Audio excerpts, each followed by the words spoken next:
Hi family, welcome back to my mini vlog. ಇದು Saturday mini vlog ಆಗಿರುತ್ತೆ. ಬೆಳಗ್ಗೆಯಿಂದನೂ ಮನೇಲಿ ಎಲ್ಲ ಕೆಲಸ ಮಾಡಿಬಿಟ್ಟು ಅಡುಗೆ ಕೂಡ ಫಿನಿಶ್ ಮಾಡಿಬಿಟ್ಟೆ. ಸೊ ಮಧ್ಯಾಹ್ನ ಮೇಲೆ ಫ್ರೆಶ್ ಅಪ್ ಆಗಿ ಇವಾಗ ರೆಡಿಯಾಗಿ ದೊಡ್ಡಬಳ್ಳಾಪುರಕ್ಕೆ ಹೋಗ್ತಾ ಇದ್ದೀನಿ. ನಾಳೆ ತುಳಸಿ ಹಬ್ಬ ಇರೋದ್ರಿಂದ ಕೆಲವೊಂದು ಐಟಮ್ ಎಲ್ಲ ಬೇಕಾಗಿತ್ತು. ಹಾಗಾಗಿ ಬುಜ್ಜಿನ ಅವ್ರ ಅಪ್ಪನ ಹತ್ರ ಬಿಟ್ಬಿಟ್ಟು ನಾನು ಒಬ್ಳೆ ಹೊರಟೆ. ಅಲ್ಲೋಗಿ ನೋಡಿದ್ರೆ ಫುಲ್ ಜನ ಎಲ್ಲ ಶಾಪಿಂಗ್ ಮಾಡಕ್ಕೆ ಬಂದಿದ್ರು. ಆ್ಯಂಡ್ ಹೂವಿನ ರೇಟ್ ಅಂತೂ ಕೇಳಕ್ಕೆ ಆಗಿಲ್ಲ.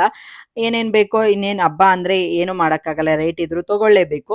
ಸೊ ಎಲ್ಲಾನು ತೊಗೊಂಡು, ಆ್ಯಂಡ್ ನಾನು ಫಸ್ಟ್ ಟೈಮ್ ಮಾಡ್ತಾ ಇರೋದ್ರಿಂದ ನನಗೆ ಗೊತ್ತಿಲ್ಲ ಏನೇನು ಬೇಕು ಅಂತ. ಕೆಲವೊಂದನ್ನ ಕೇಳಿ ಮತ್ತೆ ವಿಡಿಯೋಸಲ್ಲೆಲ್ಲ ನೋಡಿ ಎಲ್ಲಾನು ಲೀಸ್ಟ್ ಮಾಡ್ಕೊಂಡು ಬಂದಿದ್ದೆ. ಸೊ ಫೈನಲಿ ಎಲ್ಲಾನು ಶಾಪ್ ಮಾಡಿಕೊಂಡು ಆನ್ ದ ವೇ ಹೋಗ್ತಾ ತುಂಬ ಹೊಟ್ಟೆ ಹಸಿತ್ತು ಅಂದ್ಬಿಟ್ಟು ಚುರುಮುರಿ ತಿನ್ಕೊಂಡು ಬೇಕರಿಲಿ ಕೆಲವೊಂದು ಐಟಮ್ಗಳನ್ನ ಮಕ್ಕಳಿಗೆ ತಿಂಡಿ ಅಂತ ತೊಗೊಂಡೆ. ಚಿರು ನಾನು ಹೋಗಿದ ತಕ್ಷಣ ಕೇಳ್ತಾನೆ ಏನು ತಿಂಡಿ ತಂದಿಲ್ವಾ ಅಂತ. ಹಾಗಾಗಿ ಆ್ಯಂಡ್ ನಾನು ಹೋಗೋಷ್ಟರಲ್ಲಿ ಬುಜ್ಜಿ ಬೇಬಿ ಎದ್ದು ಸ್ನಾನ ಗಿನ ಎಲ್ಲ ಮಾಡಿಕೊಂಡು ಅವ್ರ ಅಪ್ಪನ ಜೊತೆ ಆರಾಮಾಗಿ ಆಟ ಆಡ್ಕೊಂಡಿದ್ರು.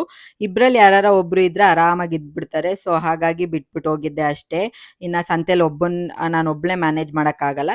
ಆ್ಯಂಡ್ ಬಂದಾಗ ಕೆಲವೊಂದು ಪಾರ್ಸೆಲ್ ಬಂದಿತ್ತು, ಅದನ್ನು ಕೂಡ ನೋಡ್ತಾ ಇದ್ದೆ. ಅದನ್ನೆಲ್ಲ ಎತ್ತಿಟ್ಬಿಟ್ಟು ಹೂವೆಲ್ಲ ಕಟ್ಟಿಟ್ಕೊಳ್ಳೋಣ ಅಂತ ಹೇಳ್ಬಿಟ್ಟು ಎಲ್ಲಾನು ತೆಗೆದು ಇಟ್ಕೊಂಡು ಕೂತಿದ್ದೆ. ಸೊ ಬುಜ್ಜಿ ಬೇಬಿ ಕೂಡ ಹೆಲ್ಪ್ ಮಾಡ್ತಾ ಇದ್ರು ನನಗೆ. ಇವಾಗ ಎಲ್ಲ ಪ್ರಿಪ್ರೇಷನ್ ಮಾಡಿ ಇಟ್ಕೊಂಡ್ಬಿಟ್ರೆ ನಾಳೆಗೆ ಸ್ವಲ್ಪ ಈಸಿ ಆಗುತ್ತೆ ಅಂತ ಹೇಳ್ಬಿಟ್ಟು ಆಲ್ಮೋಸ್ಟ್ ಎಲ್ಲ ಹೂವನ್ನು ಕಟ್ಟಿ ಎತ್ತಿಟ್ಬಿಟ್ಟು ದೇವ್ರ ಮನೇನೂ ಕ್ಲೀನ್ ಮಾಡ್ಕೊಳ್ಳೋಣ ಅಂತ ಹೇಳಿ ಕ್ಲೀನ್ ಮಾಡ್ತಾ ಇದ್ದೆ.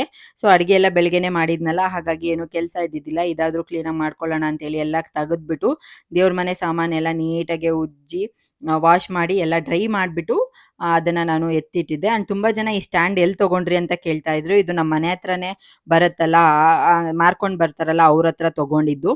ಆ್ಯಂಡ್ ದೇವ್ರ ಮನೇನೂ ಕ್ಲೀನ್ ಮಾಡಿ ಎಲ್ಲನೂ ನೀಟಾಗಿ ಒರೆಸಿ ಇಟ್ಬಿಟ್ಟೆ. ಆ್ಯಂಡ್ ಇವತ್ತಿನ ಮಿನಿ ವ್ಲಾಗ್ ಇಷ್ಟೇ. ಈ ವಿಡಿಯೋ ಇಷ್ಟ ಆದರೆ ಗೊತ್ತಲ್ಲ, ಪ್ಲೀಸ್ ಲೈಕ್, ಶೇರ್, ಕಮೆಂಟ್ ಮಾಡೋದನ್ನ ಮರಿಬೇಡಿ. ಹಾಗೆ ನನ್ನ ಪೇಜ್ನ ಮಿಸ್ ಮಾಡದೆ ಫಾಲೋ ಮಾಡಿ. Thank you so much for watching.